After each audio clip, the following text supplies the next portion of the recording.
Okay, so you just turned on a YouTube video and some crazy middle-aged guy is showing you a blank piece of paper and a pen and a pencil. Okay, great. So already you're thinking like, this is going to be so much fun, I better turn the friendly YouTube off and put the kettle on. Well, hang on a second. Everything will make sense with the passage of time. What I'm going to do today is to practice basically a radionics thing.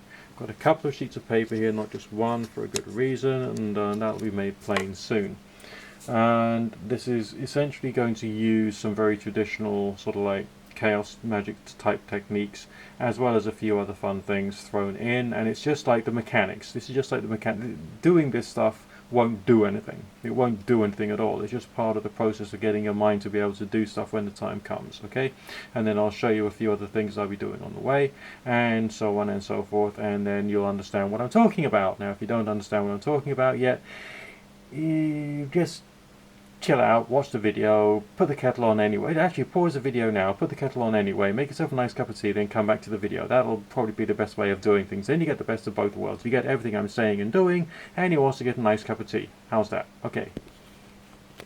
Now, I'm going to use my Radionics machine, and I want to create a symbol which is going to express my intention, because I'm intending to do this as a work of manifestation. That's essentially the goal here.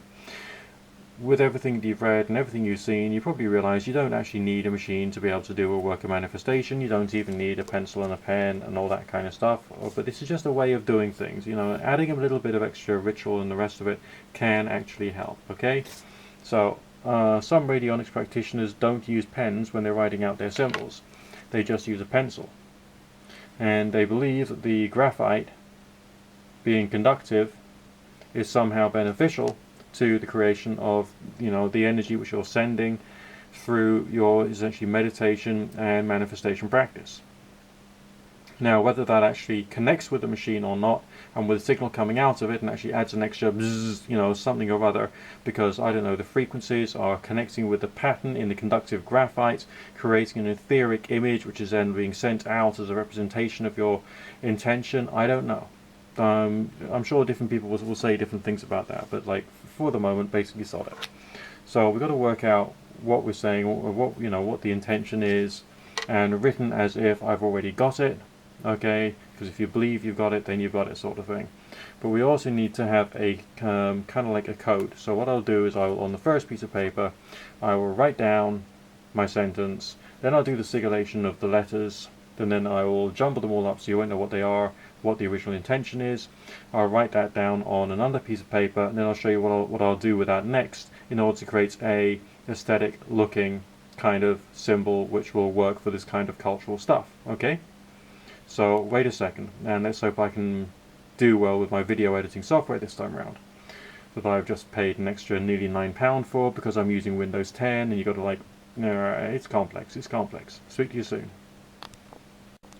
Okay, so what I did was I wrote down the sentence for my intention, for my desire, and I excluded all the repeating letters and made sure I just had one of each and every single letter there. So that's basically like the letters which appeared in my sentence, my intention for myself, okay? Now, for those of you who still got the use of your optic nerve, you'll be able to work out what this is. I want to create a number for each letter. You can do these in any positioning as you see fit, the way I can, because you're creating a pattern, you're creating a piece of art. And these represent positions on a circle, okay? And these are the letters of the alphabet. So we've actually got Y, which is number 7. We've got R, P, Q, R, which is number 9. We got letter O, which is number 6. You get the message, okay? P is number 7. M, number 4. A, number 1. H is number 8. Yep, H is number 8. There we go. Then letter I is number 9. Then letter V is number 4. Now E is number 5. We'll write it down over there just for fun. That was letter E. Then letter D. Whoops, letter D up there. Letter D up there. Goes down to number 4 here. So that'll be another 4. So we'll put that 4 over there. Okay. And then we'll go number letter L, letter D, So that's 3 and 4. 3 and 4. Okay. Now I'll show you what I'm going to do with that. Okay? So now I've drawn a circle, roughly the size which I require for my Radionics device. I've got the numbers there, create a pattern, do it in pen, then duplicate it roughly using pencil on another piece of paper, then cut it out, and that will be the thing I'm going to use. So we got number 4 to begin with, oops, there, which goes to number 5, which goes to number, oops, I haven't written a 7 in, okay, that goes to number 7, then number 9, then number 6, then number 7, okay, then number 4, whoops, there we go, so it's linked into number 4 there, then number 1, then number 8, then number 9, then number 4, I can't see it, it's over there, there we go. Then number 3, then number 4, again, so I've doubled over myself. And that's it. So now to duplicate that symbol in pencil, roughly speaking, it doesn't have to be perfect. So it looks vaguely like, okay. So like a little line there, you got like a bow shape there, you got like a thingy-bob arcing over there, and that goes down to there, another one of those, another line going up there. This bit here looks very squiggly, so we're just going to draw that, and then we're going to draw that, because it looks okay, kind of. Then we got another loop over there. So therefore we got a stylized piece of art, and that's it. Okay. See what we got there. So I took a sentence. I've used letters to create numbers. I've used numbers to create a pattern, and then I've simplified the pattern to that and drawn it in pencil.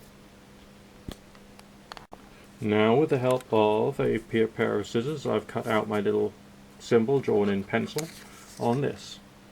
So you know, it's cut out, it's circular, and that will represent what it is I'm trying to send, and I'll send it later on when I've had more time to do a bit of exercise and stuff and forget about what it was, so that I can then just send it and it'll be fine, in theory. And we'll just see what happens after that. Okay, now you can see what I'm doing and why. Okay, that's the Radionics preset sending through. Just get that in place there. Okay, if I can do it one-handedly. There we go. Sending through a Schumann resonance frequency, 7.83 cycles per second, to the board. And here we have the 3 dials. And in tradition with the keeping of Radionics, we have to tune to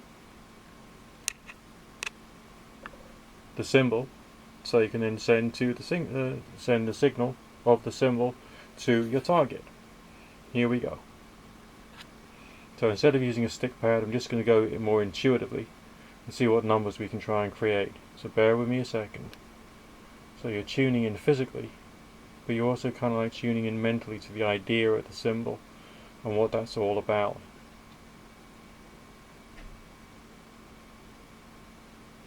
Okay.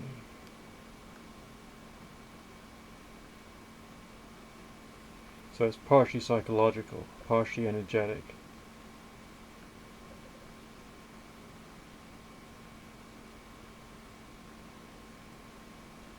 So the numbers we got is 4, 4 and 3. And that's the rate which I've now set for that. Now the target is going to be this. Actually, I'll put 2 of them there. Now these are fingernail clippings from me. Okay? In traditional pagan magic, you'd use maybe a drop of your blood on your thing which you're creating, and they say that that binds the thing to the operator. Now, I think that's a bad expression, because it means that whatever it is that you're putting in, the symbol, the idea you're putting in, is being sent to your DNA. So if you've got a spot of your blood, or you've got your fingernail clippings attached to the object, whatever it is here is being done to you. Okay, so I'm trying to manifest something for myself, so I'm sending it to myself. If I want to affect someone else, I would choose either a physical representation or a symbolic representation of them and their DNA or their image. Okay, so I think that's something that weird occultists like me need to think about, that the DNA and the image is what you're sending to. So you can't put your own DNA in something you want to affect someone else. Okay, this is to affect me, so it's being sent to me. So the way the radionic thinking works is you got your thing on an input, and you got your thing on an output, and everything that comes in through the chain is being sent to the output. Now, if I had a frequency measuring device, I would be able to tell that there is like a column or a blob or whatever of Schumann energy above this, Schumann radiant frequency, because there's a coil here, and there's a coil here, and the energy is sent through. So it's all being sent to me, all of the intention I put into that, and I'm running that now from a generator. Sure, you can do this stuff unpowered, but when you add power to it, it adds power to it, and that's just the general thinking of it, if you know what I mean. That's set up with other numbers for other things, okay, and I'm going to explain that another time, maybe if I get around to it and if I don't deal with it. But you see what I've done there? That's my pencil drawn symbol. That's the DNA, that's the rate for the operation, and it's all set going. I just leave it be there for a while and see what happens. Speak to you again soon.